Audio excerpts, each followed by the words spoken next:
तर आज ना अगदी सोप्या पद्धतीने मस्त चमचमीत झणझणीत अशी ही घेवड्याची भाजी म्हणजेच वालपापडीची भाजी मी आज करून दाखवणार आहे। ही भाजी ना आमच्या घरची पद्धत दाखवते, म्हणजे नेहमी माझी आई अशा पद्धतीने करते। आता आईच्या हाताची चव आपल्या सगळ्यांनाच माहिती आहे, आपण कितीही काहीही केलं तरी आईच्या हाताची चव ही वेगळीच असते।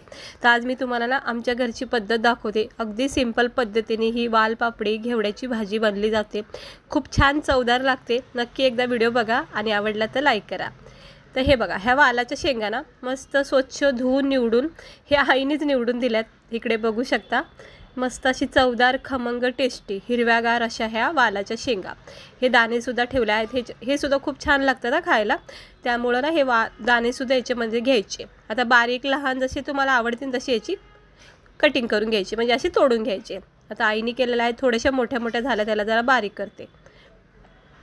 तर चला बनवून घेऊया आपण याला झटकीपट भाजी। तर इकडे कांदा टमाटर बारीक चिरून घेतलं, काहीही झंझट नाही, अगदी सिंपल पद्धतीची भाजी आहे।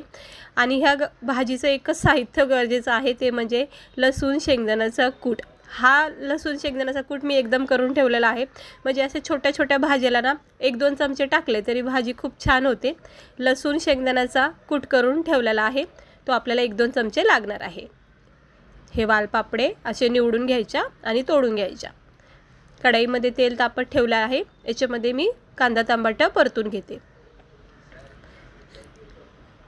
म्हणजे मी ना अगोदरपासूनच आईच्या म्हणजे रेसिपी अशी बघत राहते, म्हणजे आई जेवण वगैरे बनवते घरामध्ये, त्यावेळेस आपलं लक्ष असतंच, त्यामुळं ना ही आईचीच पद्धत मी तुम्हाला दाखवते। खूप छान बनवती भाज्या, एकदम सिंपल साध्या सोप्या पद्धतीने, पण चवदार खूप असतात।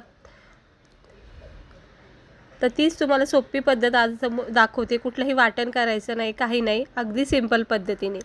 तर कांदा टमाटर थोडं परतून झालं की मग आपण याच्यामध्ये बेसिक मसाले टाकायचे। ही भाजी मसाला वाटून सुद्धा बनली जाते, तर आपल्याला तसं काही म्हणजे कुटाणा करायचं नाही, अगदी सोप्या पद्धतीने। आता हे कांदा टमाटर बघा थोडंसं परतून झालं की आपण काही मसाले याच्यामध्ये टाकायचे। सकाळच्या घाईमध्ये सुद्धा तुम्ही भाजी झटकीपट बनवू शकता। फक्त शेंगा निवडायचा, कुटाणा तेवढा सकाळी नाही ठेवायचा, रात्रीच निवडून वगैरे ठेवून द्यायचं आणि मग झटकीपट ही भाजी तयार होते। कांदा टमाटर परतून झालं की याच्यामध्ये आवडीनुसार आपले बेसिक मसाले टाकायचे, जसं लाल तिखट, धना पावडर, हळद, गरम मसाला, चवीनुसार मीठ, हे सगळे मसाले जसे आपले रोजच्या वापरण्यातले आवडीनुसार टाका। तर मी हे सगळे मसाले टाकून घेते आणि चवीनुसार मीठसुद्धा ह्या स्टेजवर टाकून घ्यायचं, भाजीला पुरेल असं, आणि ह्याला मिक्स करून घ्यायचं। बघा किती छान असा हा मसाला याच्यामध्ये परतला चालला आहे। अगदी गॅस स्लो ठेवायचा, नाही तर मसाला करपला जाऊ शकतो। मी गॅस इथे स्लो केला आहे। बस आता हे थोडंसं तेल सुटलं मसाल्याला की आपण याच्यामध्ये लसूण शेंगदाण्याचा जो कूट केला ना तो टाकायचा। 3 चमचे मी इकडे लसूण शेंगदाण्याचा कूट टाकते। पूर्वी असंच व्हायचं सगळीकडे, म्हणजे गावाला जेव्हा आम्ही जायचो ना, असा डबा भरून असं लसूण शेंगदाण्याची चटणी करून ठेवायची आणि मग प्रत्येक भाजीमध्ये झटकेपट टाकून भाज्या तयार करायच्या। त्याने काय होतं, वेळ वाचतो, दुसरी गोष्ट भाजीसुद्धा लवकर होते, काही मसाला वाटायची गरज लागत नाही आणि चव लागते भाजीला, म्हणून मी हे करून ठेवते नेहमी। आता बघा लसूण शेंगदाण्याचा कूट टाकलाय तर कसं दाटसर झाले बघा ग्रेव्ही मस्त। आता ह्या शेंगा जे आपण निवडून घेतल्यात ना वालपापडी, ती आपण याच्यामध्ये टाकून घेऊया। तुम्ही हवं तर ह्या शेंगा थोड्याशा मिठाच्या पाण्यामध्ये ना शिजून घेऊ शकता, म्हणजे झटकेपट भाजी होते। जिकडं 5 मिनटं लागेल ना तिकडे 2-3 मिनटातच भाजी होऊन जाईल। तर पण मी कच्ची वापरते, कारण कच्च्या भाजीमध्ये जे जीवनसत्व असतं ना ते थोडंसं शिजवलं नाही थोडंसं कमी होतं, त्यामुळे ना मी इकडे कच्च्याच भाज्या वापरते। पण तरी घाई जर असेल तर मात्र शिजून घ्या भाजी ह्या शेंगा। आता हे सगळं मिक्स केले बघा मसाल्यामध्ये, छान कोटिंग झाली, एकजीव झालेले आहेत। आता याच्यावर झाकण ठेवायचं, अजिबात पाणी टाकायचं नाही, लागलं तर फक्त असं ओंजळीमध्ये पाणी घेऊन थेंब थेंब टाकायचं, पण पाणी अजिबात टाकायचं नाही। बघा शेंगा कच्च्या असून सुद्धा मी पाण्याचा इकडे वापर केला नाही, म्हणजे शेंगाचा जो पौष्टिकपणा आहे ना, जे सत्व आहेत ना याचे, ते सगळे भाजीमध्ये उतरतील। आता बघा मिक्स करून घेतलं आहे, याच्यावर झाकण ठेवते, फक्त असं चिमूटभर पाणी टाकलेलं आहे, शिंपडलेलं आहे। ही भाजी काय रस्सा भाजी बनवायची नाही आपल्याला. जर रस्सा भाजी करायची असेल तर मग पाणी टाका. आता झाकण ठेवते, गॅस अगदी स्लो ठेवायचा आणि ह्याला अशा वाफा द्यायच्या. 1-2 वाफेमध्येच ही भाजी तयार होते. तर पाहू शकता मसाल्याला तेल सुटत चाललेलं आहे आणि शेंगा आपल्या ह्या नरम सॉफ्ट वाफेवर होत चालल्या आहेत.